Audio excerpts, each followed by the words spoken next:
Hello, everybody, and welcome to the Weatherboys podcast. Today, we're going to talk to a very exciting guest that I have known for years, and he is one of the coolest guys, I think, on the planet. Is that fair to say? You know, I was thinking, actually, he reminded me a lot of myself, and this is not even a joke. So, yeah, I would agree. If you say so, Alan? I'm not going to disagree with you. Alan? What?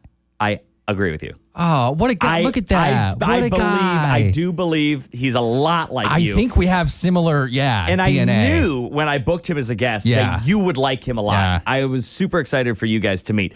We're not alone here because the Weatherboys are nothing without our fearless photographer, photojournalist, editor, really babysitter as well. That's the guy true. who takes care of all of us.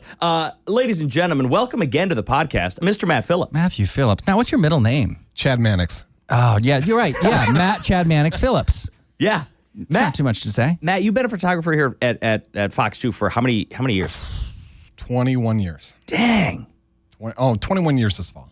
21 years. Oh, we missed your 20th? Yeah. And we didn't even celebrate. No, I didn't get a gift. No, he didn't get a gift. That's a shame on us. We're going to make that 21st is going to be, that 21st is going to be rocking. Calls 21st. For beers. Yeah, well, celebratory. I'm legal then, right? 21? Yeah, right. Finally. Matt has finally go out. An illustrious career here at Fox 2. I mean, you have worked on... There is... I mean, this is not hyperbole, but there's nobody better in the city, in this market, maybe in the country, at shooting and editing like Matt. I mean, Matt, when we shoot our stories, it legit looks like we have 4 or 5 photographers there. Oh, It's usually just Matt. Yeah, right, yeah. Maybe he has a second set of hands, but he somehow makes it look... that good. I don't know how you do it. Sticking cameras everywhere. We see it. He's got a camera here, a camera there. But then to look through all of it when it's all done, that's the mind-blowing part to me. I just don't have a life. That's what it's all. Yeah. Well, America's better for it, Matthew. Chad Mannix, is it just Phillips. me, between you and me? Yeah. And Matt? Yeah. Is it? And the 3 people listening? I hate letting Matt down. Like, there's something about... I want Matt to always be proud of us. I've never let Matt down. So, like, if we go out on a shoot and we're, like, moving too quickly, which happens all the time, and Matt's like, slow down. It feels like your dad saying, I'm not mad, I'm just disappointed. And I'm like, oh, no, I've let Oh, yeah. And that's, I do. Actually, I'm probably the worst at that. I move too, boom, boom, boom, boom, quick. And not good. So today's guest is Sebastian Terry. He is a man who years ago had a tragedy in his life. And what happened was one of his best friends died, early 20s, mid 20s. And it was at that point in his life that Sebastian, he goes by Seb with his friends. We're his friends. We're in his wolf pack. Yeah, we are. He said, I want to be happy. What do I need to do to be happy? He made a list of 100 things that he wanted to do in his life. Some were hard, some were easy. Some, the hard ones, he wanted to kiss a celebrity. He wanted to do the weather on TV. He has no background to do any of this. Just things that he would love to do in his life. Some were easier. You know, I can't remember what one of the easy ones was, but it was just, some were more simple than others. And he just started methodically going down the list. And what he found was, as he started doing it, there was a bit of a snowball effect. For the list, it started getting easier to accomplish certain things. All of a sudden, people were like, yeah, you can come on TV and do the weather. And he was like, what are the odds I would get that? But then the snowball would go to somebody else. He would inspire somebody else to live a life to make themselves happy. Sounds like a movie. Yeah, it does. For sure. I caught wind of him maybe about 5 years ago, and it was on the Brené Brown podcast. Now, those familiar with Brené Brown, she's huge in the mental health space and in the what's the phrase, like work wellness? Psychology. Sure. Yeah. She's brilliant. One of the most brilliant women on the planet, and she had him on her podcast, and I just let me try to reach out to this guy and see if he would talk to me, and he did. And it was right after ESPN had done a feature on him. Oh, wow. ESP did a feature on this guy because he wanted to jump out of an airplane naked. Just looking outside, we are getting higher and higher. I'm a little bit nervous, but I can't wait.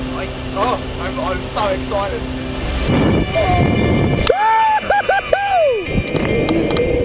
That's a rush. Number 58, naked skydive. Oh, and he did it. He did it. Yeah. Hey, break any laws? That's international skies up there. International skies, Matthew. Come on. Journalist and Matt. It's my head thinking these things out. You can't overthink it. Be more Weatherboy. Weatherboy. No. Think less. That should be our, yeah. Think less. So Seb started doing all these things, and it just propelled him into this new way of life where he now wants to just inspire other people to be better versions of themselves. And we got a chance to talk to him, and I'll lead into his interview this way. When we had it set up to talk with him, he's a busy man. I mean, he's a very extremely busy guy. Talks on it. He had motivational speakers, all these talks. So I had to text him and say, hey, Seb, don't forget, we're supposed to meet, a couple minutes ago. And he joined us, doing this. Hey, boys, how are we? We got him. What's up? Dude, you're in a car. I don't feel so bad. No, don't. Are you kidding me? This is the beauty. This is a 2010 Kia, Sebastian. You ever seen a 2010 Kia? Not in real life. I've only heard about them. I didn't know if they existed. But Hey. my God, they are things of beauty, aren't they? We can put this on the bucket list and get you over here and check it off if you want. Of course. Oh, hang on. I have to high five people. Of course. I mean, I Of want to high course. five people. I'm jealous that we're not getting a high five from him literally right now. This is What? this is What is it? incredible energy. I love it. How do I look at all of you? There, okay, there we go. Hang on. I'm just trying to find a room here. Where are you, Seb? Are you How are leading you, a parade? Well, hang on. That seems inappropriate. Okay, hang on. Let me turn this. How are you? I'm good. Good. Sorry, no parade. Here I am. Let me try and put this laptop on. I'm gonna try. Does it make it better if I'm on a laptop for recording or something? No. What you're doing is No. perfect. Is that your phone? Yeah. Beautiful. Great. You look great. Oh, good, great, fantastic. Here we go. Where are you? Where were you walking through like a warehouse?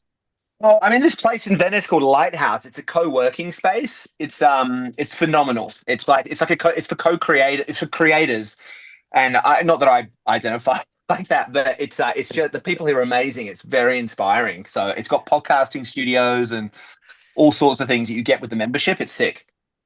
Oh, it's great. Yeah. What are you sipping on there? Well, here's the other thing. Everything's free here right now. I don't know. I've never seen this in my life. I just picked it up. It's an all-day superfruit soda, slightly caffeinated. What? Look at you, dangerous guy, just picking it up and drinking it, Dude, knowing nothing about it. That's the kind of guy I am. I often end up with, it gets you in trouble sometimes, but today it's worked out. So far, you'll see how you are in 20 minutes after you drink that. I've got a tingle, instant tingle from drinking it. That's how you know it's working. All right, Sebastian Terry, my friend from years ago. I'm so interested to catch up with you. I'm gonna. Are you comfortable if I wax poetic about you for a little bit? I know that you're a humble man. No, please, of course. Let's wax. Okay, here we go. All right, listening audience, viewing audience, this is a video podcast as well. Imagine making a list of 100 things that you would want to do in your lifetime. Some big, some small, some completely outrageous, and then actually going out and accomplishing these goals. Well, that is exactly what Sebastian Terry did. Sebastian is a man that has turned personal challenge into a movement, inspiring people around the world to chase their dreams, to step outside their comfort zones, to live life with intention. From marrying a stranger in Vegas to delivering a baby, his journey has been filled with adventure, humor, and deep personal growth. And I'm excited to catch up with him and ask him how his list is going, how it has gone. Seb, how are you, brother? Mate, I'm well. What an intro. I mean, that was very professional. Thank you. Yeah, ChatGPT is a really great tool. No, I'm kidding. But is he joking? Well, though? I like the contrast here. One of you in a studio, professional, quintessential, amazing, and then the other in a car, 2010. I can't remember what it was, but it's beautiful. It's a wearing Kia, hoodie. thank you. Yeah, and then here I am in a pair of shorts. I mean, it's quite the group. Correct. I generally tend the scumbag route, and Derek's the prim and proper. So this makes sense. Great to see you. It's been so long.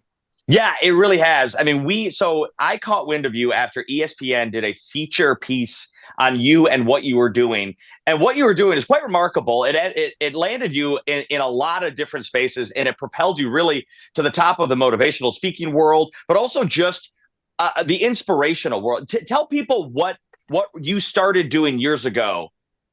Sure. Well, I guess, in the simplest form, I have a bucket list of 100 things that I'm trying to do to be happier in life. I started it after I lost one of my close friends about 16, 17 years ago.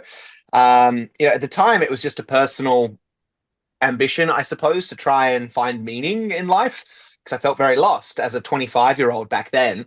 And so I dropped everything in my life to pursue this list. I did a bunch of bizarre things and still do from my list. But the craziest thing, of course, is that there was this ripple effect that was sort of actioned accidentally. And I saw firsthand that people I didn't know and people I knew, but from around the world were I guess, hearing of my story and thinking, well, if he can do it, so can I. And they would send me their lists and they would start achieving their goals as well. And so I just, very quickly realized that this journey wasn't actually about me anymore. It was about, us as a collective. So, man, I don't know, just very grateful to be doing what I am doing. And like you say, it's turned into a career in speaking. There's been a reality show and books and all that kind of stuff. And I'm just very, very grateful to be somewhat positive in the world, I imagine we'll go deep, but I want to start superficial because me and Derek are the meteorologists, and I noticed two of your bucket list items are weather related. Number 39, be a weatherman. Number 10, chase a tornado. We got room over here for you if you want to do it. Become a real meteorologist. I would. Well, thank you. First of all, thank you. They were two of my favorite things. On my list, I got invited by Global. What are they called? Global 7 in Global Canada. News in Canada. Yeah. And so I read the news. I think it was the national weather. It's not the news, sorry. Years ago, and all they said to me was bring a suit. So I borrowed a friend's baby blue safari suit to read to read the weather. Sorry, and that was great. And then I chased a tornado, starting in Fort Worth, Dallas, and then we sort of went all over the place chasing these things. The weather world is pretty tight knit. Who did you chase with? It was like a group. So it was like a tour. So you get in this bus. Oh, okay. Yeah. So it wasn't. The guy actually who was driving was a meteorologist like you guys, but if I'm 100% honest, he was not like the most adventurous storm chaser, and and so there'd be talk of a potential storm front, a tornado coming across somewhere in Arkansas, and all these other, because there's quite a few of these minibuses full of people. Think Twister the movie, racing towards these tornadoes, and we would be going in the other direction, and people in our bus were like, what are you doing? What are you doing? So we did see a couple of tornadoes, but not as closely as I'd hoped. So Seb, when you started putting your list together, so there's 100 items on the list. Like, tell us some of the things here. Like, what are the easy ones, and what are the really hard ones?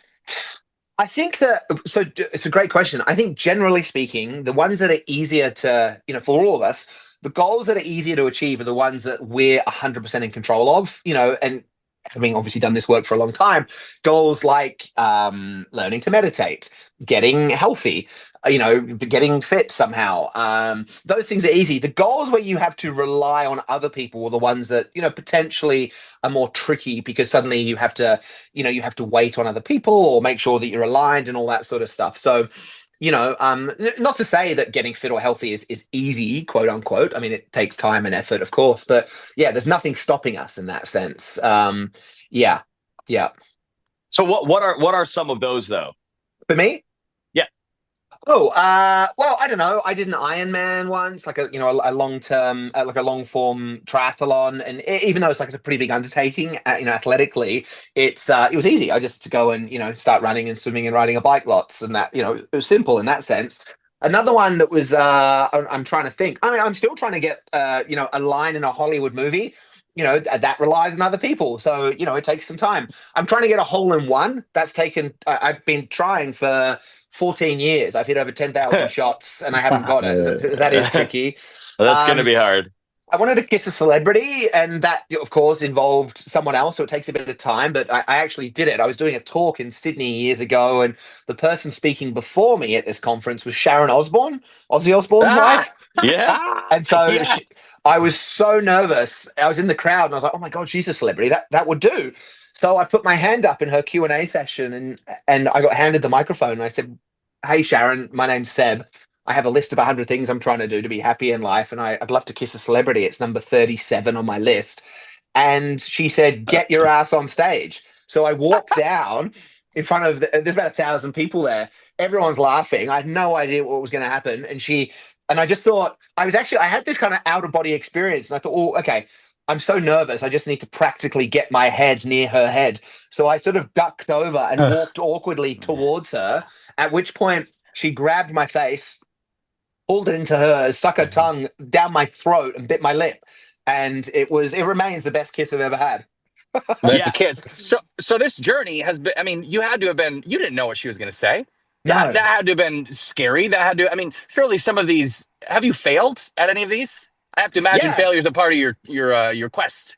Of course. I think, it's very cliche and easy for a motivational speaker to say that, we should be learning from failure, but, we should. I think a lot of us, one thing I have found is that there are a few things that keep people back from achieving their goals. I think one is like a lack of absolute vision or clarity on what the goal is in the first place. I think the second one is the absence of a supportive and inspiring community of their own. And I think the third thing is just sort of fear.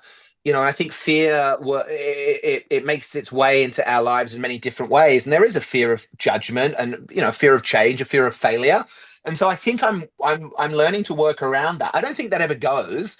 I just think you process it differently. If I try something that's ambitious and potentially embarrassing or whatever, I just sort of step into it now. I just think, okay, well, this is a good opportunity. I'm going to learn, So it's taken me a while to get there. But yeah, a lot of this is absolutely about fear. Otherwise, what's the point in doing stuff that's just easy? You just remain in your comfort zone. And I don't think that's where you learn where your edges are. I don't think it really allows you to grow. I don't think you get to know ultimately who you are there. So I try as much as I can to get out. It's funny, Alan and I, our segments, I mean, they're glazed in failure. I mean, every single thing we do. And look, it's not for lack of confidence, because we're a couple of very confident guys. We show up to every single thing thinking we are going to be good at it. I mean, the last one we showed up to, we played roller derby with the Detroit Roller Girls, and we showed up confidently believing that we would have success in this.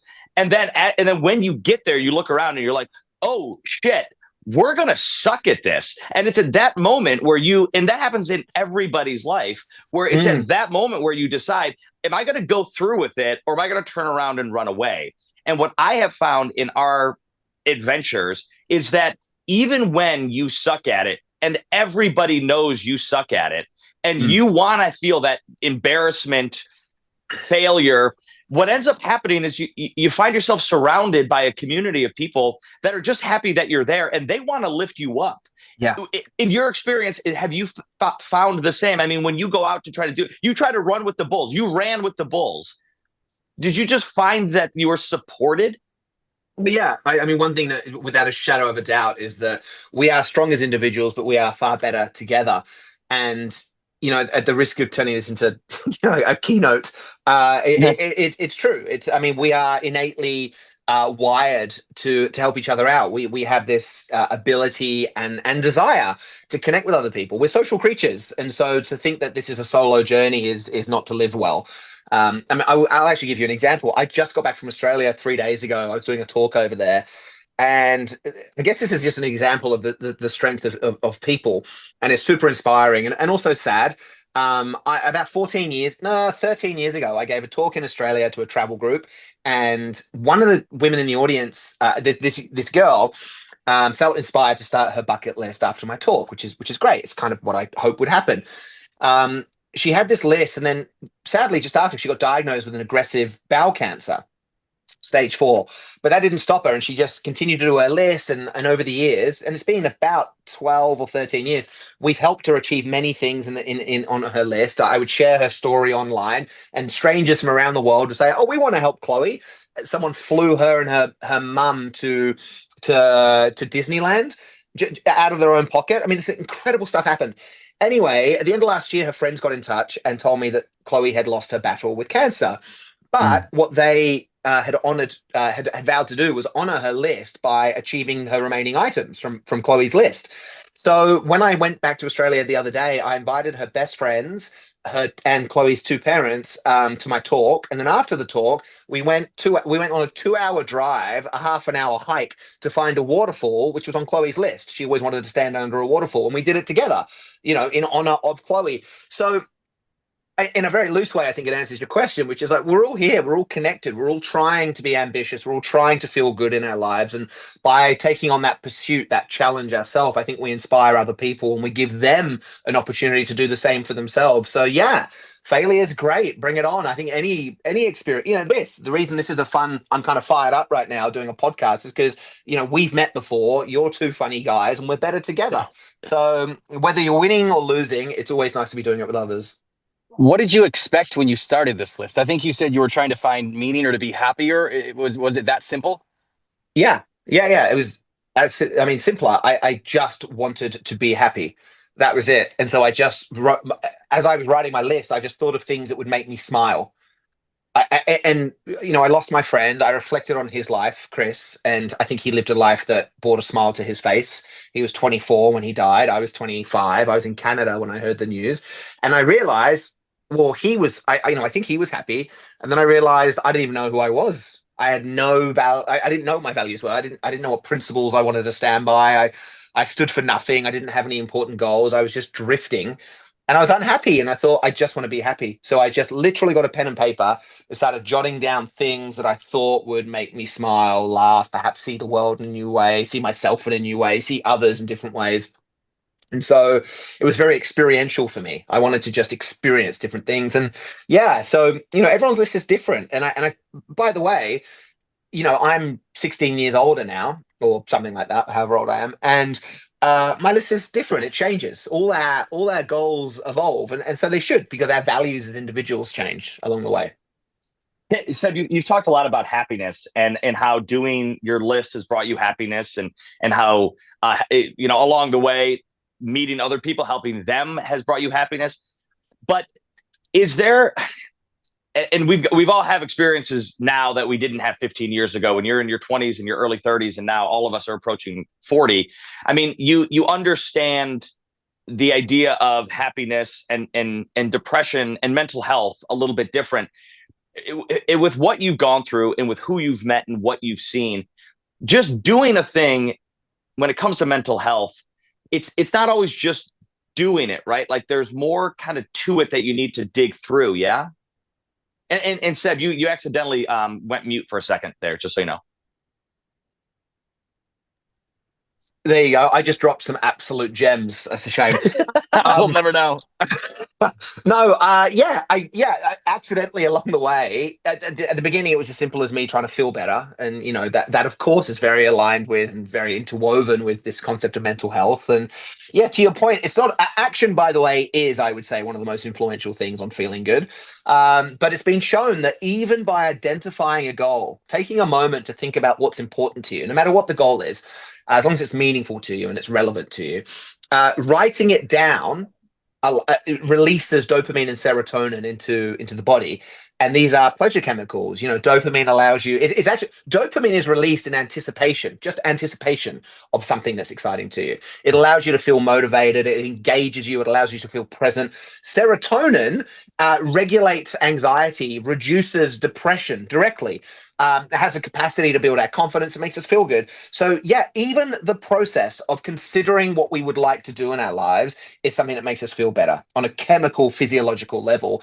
Past that, I mean, there are so many determinants of mental health, but again, connection. Not to harp on too much about it, but it's huge. It's huge. It's everything. It's one of the biggest. I can't. What's the word I'm looking for? It's one of the biggest influences on longevity. If you're, as a baby, if you're not loved by your mother or you're left alone, you die. And, that extends into life. We need to be around people who are good to us, and we can be good too.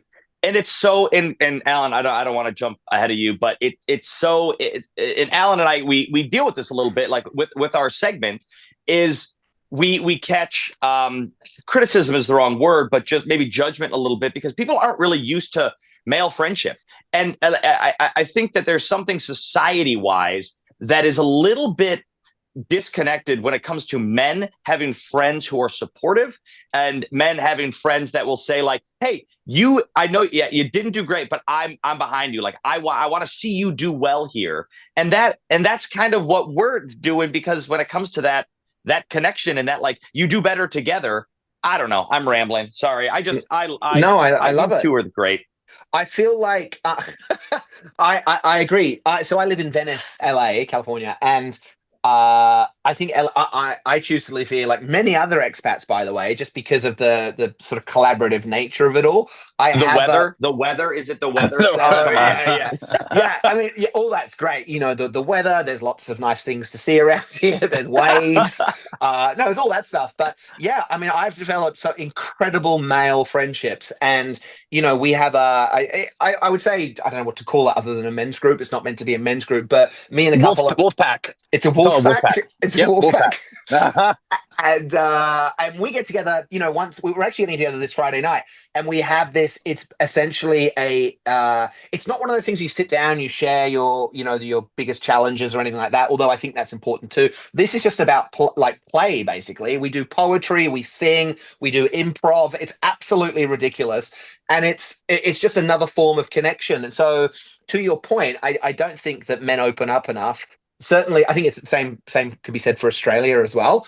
But the more I open up and the more I have these conversations and connect with people, the better I feel. And I know it's the same for them. So there's something to it.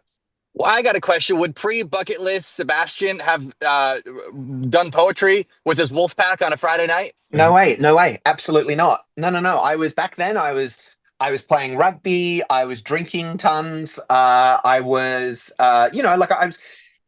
Not by the way to say drinking or rugby are bad, but I wasn't. I definitely wasn't open-minded. I definitely wasn't channeling any creative or emotional depth in my life and my relationships. And how did you find that over the? I mean, I imagine like the bucket list has been all consuming for you, and Yeah. surely it's a process versus a moment. But you know, explain how that came to be. It's such a great way you put that, a process, not a moment. It's true. I mean, I think a lot of people hear of me and my bucket list, and they think, oh, yeah, I just have to go and do things. And like what I'm learning is it's not actually to do with the things. You know, the bucket list, if you want to call it that, is essentially for me a vehicle that allows me to explore myself more. And I would actually say that my happiness, my contentment, my fulfillment in life isn't dependent on the things that I do, but rather how I am. So I am literally learning how to be me and making sure that I am, to the best of my ability, me in every moment, whether it's a podcast, you know, whether it's, whatever it might be, whatever it might be, alone with others, whatever the capacity might be, I'm just learning to be myself. And I think that's what a bucket list offers you. It offers you an insight into who you actually are on a true level.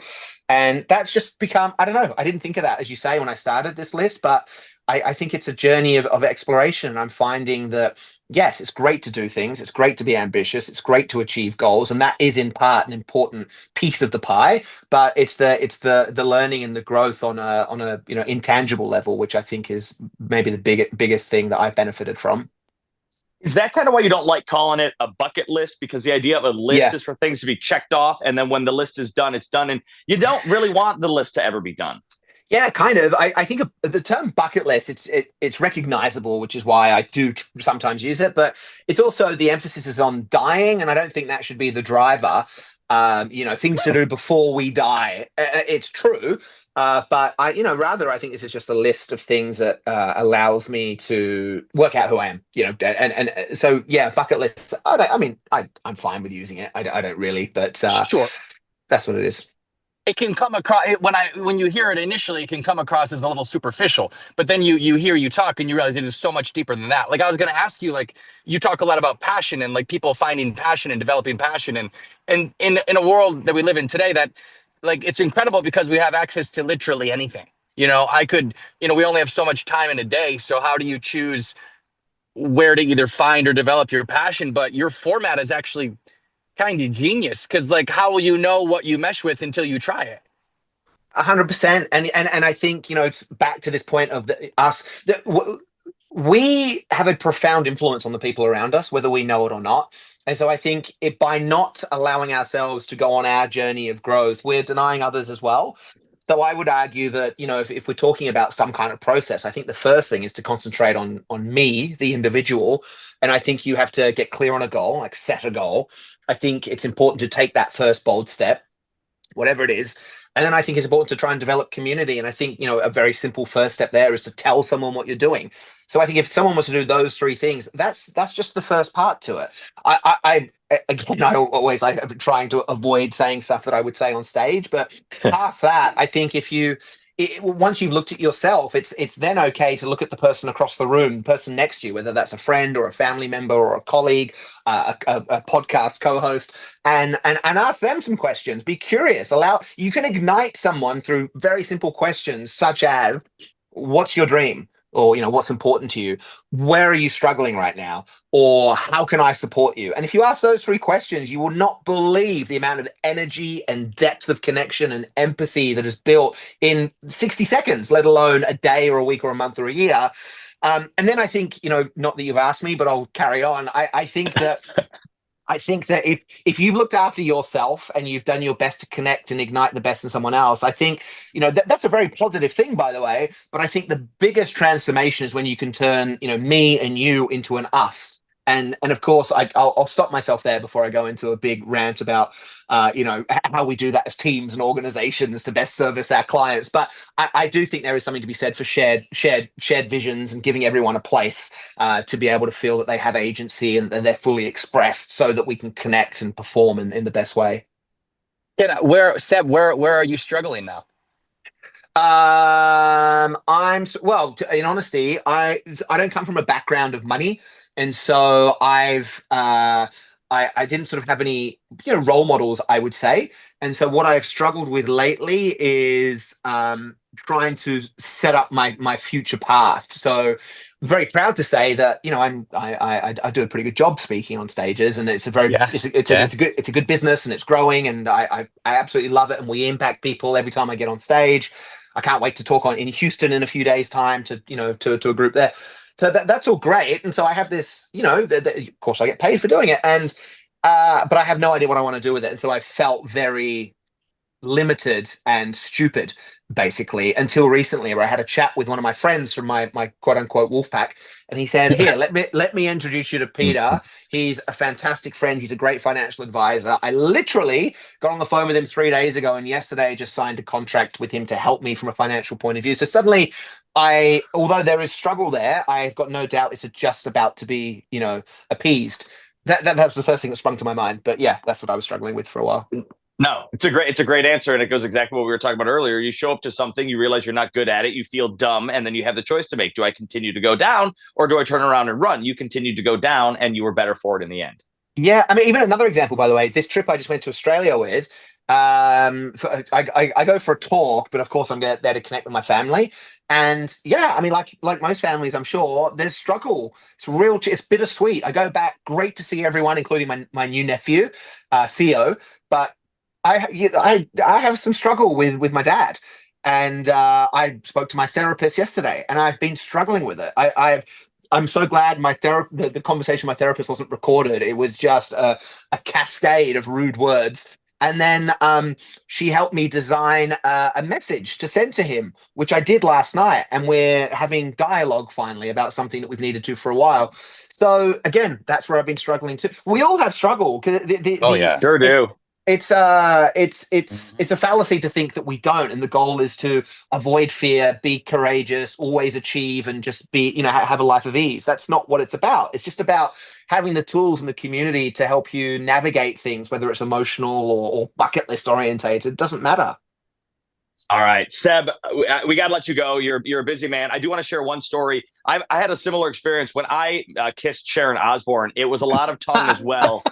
So just so you know, that was not totally unique. When you kissed me, you did that same thing too, Derek. Yeah, well, I know. Well, I learned it from Sharon Osbourne. Sharon, okay. Yeah, okay. So that's how it goes. Okay. Seb, thank you for your time, brother. We are proud of you. We're glad to call you a friend, and have a wonderful time continuing this path that you're on.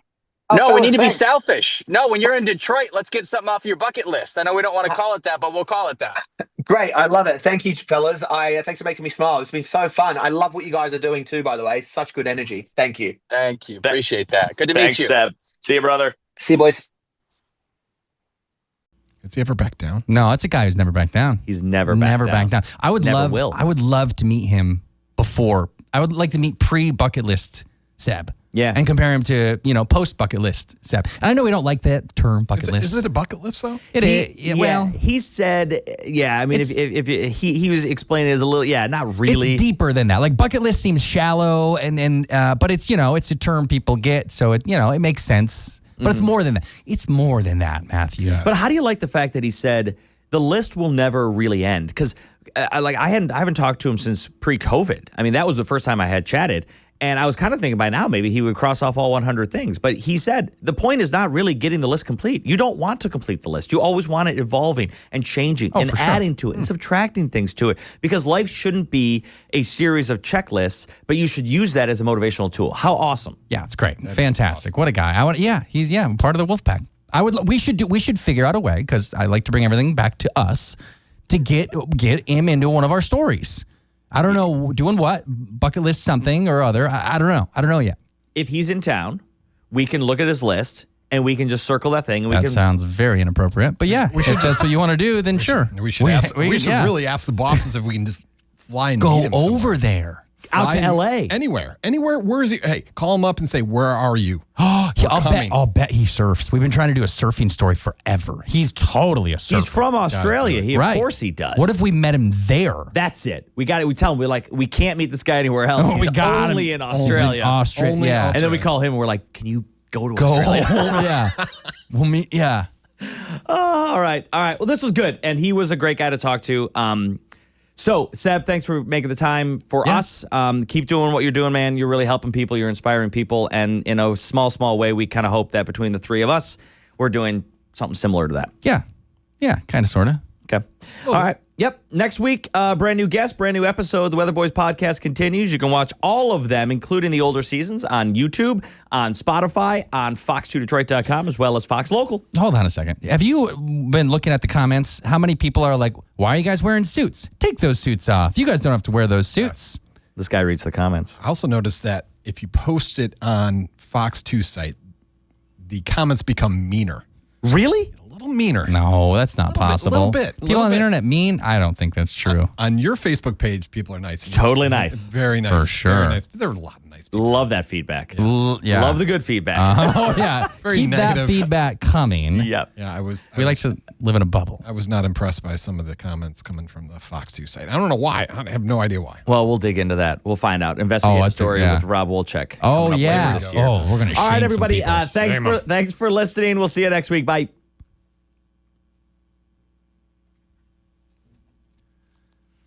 Okay, very good. Should I not brought that up? Yeah. No, that's great. There was Bring it back up. some really mean, like calling you guys Dumbos or something. Oh, yeah, it's great. really I'm bad. sure there is. Yeah. Blah, blah, blah. They can't even. Jay's stuff back like it was. Is this how it goes? Okay, I hit stop. Oh, stop.